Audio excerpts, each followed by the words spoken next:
Good morning everyone, সবাই কেমন আছো? আশা করছি ভীষণ ভালো আছো। আমি ভীষণ ভালো আছি। দীপার সারাদিনের সাতকাহনের আরও একটা নতুন ব্লগে সকাল থেকে তোমাদেরকে স্বাগত জানাচ্ছি। আজ হচ্ছে রবিবার আর ঘড়িতে সময় হচ্ছে এখন সকাল 7টা। রবিবারের দিনটাতে যেহেতু একটা ছুটির দিন, কাজের চাপ অনেক কম থাকে, তার সাথে রবিবার মানেই তো মাংসের ঝোল ভাত, তাই রান্নার চাপটাও একটু কমই থাকে। তাই একটু লেট করে উঠলেও সব কিছু গুছিয়ে ফেলা যায়। আমি ঘুম থেকে উঠে গেলেও বেটু আর বেটুর বাবা এখনও ঘুম থেকে ওঠেনি। ওরা এখনও ঘুম দিয়ে চলেছে, তাই বিছানাটা আর তুলতে পারলাম না। একটু লেট করে ঘুম থেকে উঠেছি, তাই ভাবলাম ঘরের বাসি কাজগুলো আগে সেরে ফেলা যাক। বাসন কোসন সব মেজে গুছিয়ে রেখেই রাত্রে ঘুমিয়েছি। এখন বাসি কাজ বলতে শুধু উঠোন ঝাড় দেওয়া আর ঘরটা ঝাড়ু দিয়ে মোছা। আজকে যেহেতু সবাই লেট করে ঘুম থেকে উঠেছে, তাই বাপির একটু অসুবিধাই বলতে পারো। চাটা সকালের পেতে লেট হচ্ছে। আর বাপি না শীত হোক, গ্রীষ্ম হোক, বর্ষা হোক, ভোর 4:30 থেকে 4:30-এর ভিতরে উঠেই যায়। আর আমরা দেরি করে ঘুম থেকে উঠলে এইসব কাজকর্ম সারতেও দেরি করি, ফলে বাসি জামা কাপড় না ছেড়ে তো আর রান্নাঘরে ঢোকা যায় না, তাই চাটাও দিতে দেরি হয়। তাই নিজেই আজ কাজে হাত লাগিয়েছে, উঠোনটা আজ নিজেই ঝাড়ু দিয়ে দিচ্ছে। আজকে সকালের কাজগুলো সবাই মিলে ভাগ করে নিয়েছি। আমি দিচ্ছি এদিকে ঘর ঝাড়ু, এরপর মা ঘরটা মুছে নেবে আর বাপি উঠোনটা ঝাড়ু দিয়ে দেবে। ব্যাস, তাহলেই কাজগুলো কিন্তু চটজলদি মিটে গেল। একজনের উপর খুব একটা চাপও হলো না, আর সবাই মিলে ভাগ করে নেওয়ায় তাড়াতাড়ি হয়েও গেল। ওই যে একটা কথাই আছে না, সবে মিলে করি কাজ, হারি জিতি না ইলাজ, ব্যাপারটা খানিকটা ওরকম। আর মাঝে মাঝে এরকম সাহায্য পেতে কাদের না ভালো লাগে বলো? আমি মা দুজনেই তো ভীষণ উপভোগ করি। বাপির উঠোন ঝাড় দেওয়া নিয়ে আজকের দিনটা বেশ হাসি মজাতেই মা আর আমি শুরু করেছি। তবে আকাশের অবস্থা দেখছো, মুখ একদম ভার। সকালবেলার আকাশের পরিস্থিতি দেখেই মনে হচ্ছে একটু পরেই ঝমঝম করে বৃষ্টি নামাবে। রবিবারের দিন সকালবেলায় যদি এরকম বৃষ্টি হয়, তাহলে না মনে হয় দিনটাই মাটি হয়ে গেল, একদম ভালো লাগে না। নিজের বাসি শাড়িটা ধুয়ে মেলে দিচ্ছি, আর তার সাথে গতকালের পিন্টুর আর বাপির কয়েকটা জামা কাপড় ছিল, ওগুলোও বাইরেটায় মেলে দিলাম। দেখে তো মনে হচ্ছে না শুকনো হওয়া পর্যন্ত অপেক্ষা করা যাবে, একটু পরেই হয়তো তুলে নিতে হবে, কিন্তু এখনই আর ওপরে যেতে ইচ্ছা করছে না, তাই এখানটাতেই মেললাম। বৃষ্টি এলে তারপর উপরে নিয়ে গিয়ে আবার মেলবো। আকাশের এরকম করুণ অবস্থা দেখেই হাজব্যান্ডকে ডেকে দিলাম। ইচ্ছা ছিল ওকে একটু ঘুমাতে দেবো, আজকে ডাকাডাকি করবো না, তবে কি আর করার, আকাশের যা ওয়েদার, মনে হচ্ছে একবার বৃষ্টি এলে আর থামবে না। এদিকে আবার গতকাল রাত্রে সে বলে শুয়েছে আমাকে একটু তাড়াতাড়ি ডেকে দিও, আজকে একটু খাসির মাংস আনতে কদমতলায় যাব। তাই ওকে ডেকে দিলাম। এরপর বৃষ্টি শুরু হয়ে গেলে তো আর যেতে পারবে না, তখন যত রাগ সব আমার উপর এসে পড়বে। আর ওকে ডাকা মাত্রই আমাদের যে একটা লেজুর আছে সেটা উঠে পড়েছে। ওকে মা একটু নিয়ে বাইরেটায় ঘোরাচ্ছে, আমি সেই সময় বাসি বিছানাটা তুলে নিলাম। বাসি বিছানাটা পড়ে থাকলে না একদম ভালো লাগে না, কোনো কাজ করতে ইচ্ছাই হয় না। আর এই সময়ের পর থেকেই হঠাৎ শুরু হয়ে গেল লোডশেডিং। সেই যে লোডশেডিং হলো, কারেন্ট এলো প্রায় বেলায়। এদিকে আবার বৃষ্টিটাও জোরদার হচ্ছিল। হাজব্যান্ডও মাটনটা নিয়ে আর ফিরতে পারেনি, রাস্তাতেই আটকে গিয়েছিল। ও বলল আমার খুব খিদে পাচ্ছে, তাই রাস্তায় আমি একটু কচুরি টচুরি খেয়ে নেব, তোমরা বাড়িতে নিজেদের জন্য কিছু বানাও, আমার জন্য আর কিছু বানিও না। আসলে ও বলেছিল আজকে সকালবেলা একটু পরোটা আলু চচ্চড়ি করে দিতে। ও যেহেতু খাবে না, সেহেতু আর সকালের ব্রেকফাস্টের ঝামেলা করিনি। আমরা ওই চায়ের সাথেই একটু মুড়ি টুড়ি খেয়ে নিয়েছি।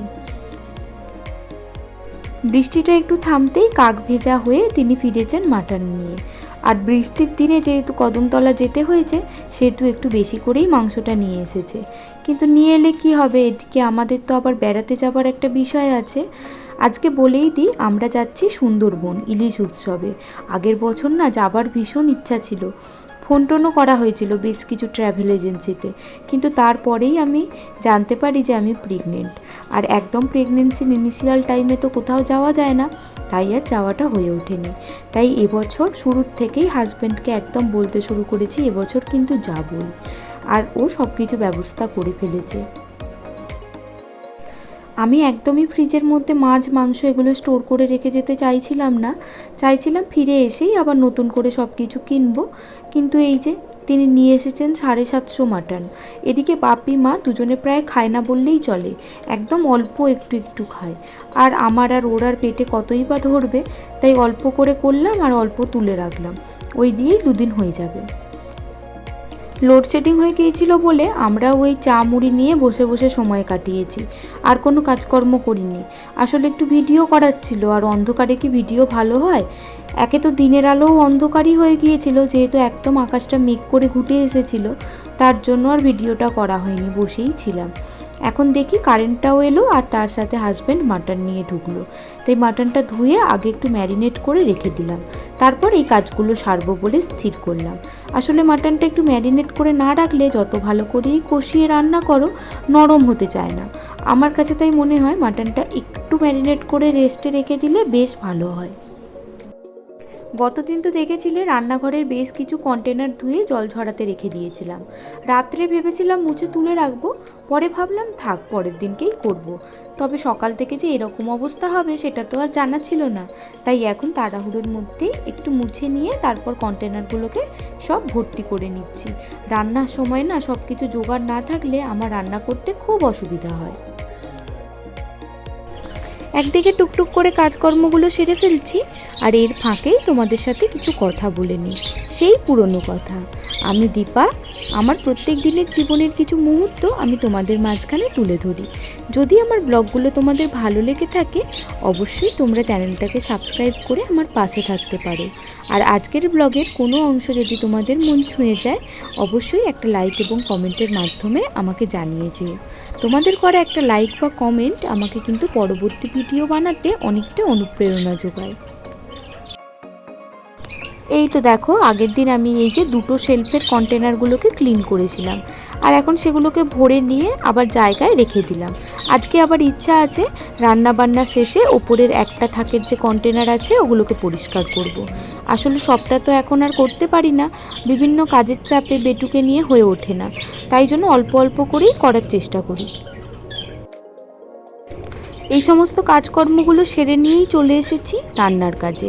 আর এই তো মাটনটা ম্যারিনেট করাই ছিল, পেঁয়াজ টমেটোটা মা কেটে দিয়েছে। ও সরি, আজকে আর টমেটো দেবো না, দইটা অনেকটা পরিমাণে দিয়েছি, তাই টমেটোটা দিলে টকটক হয়ে যেতে পারে।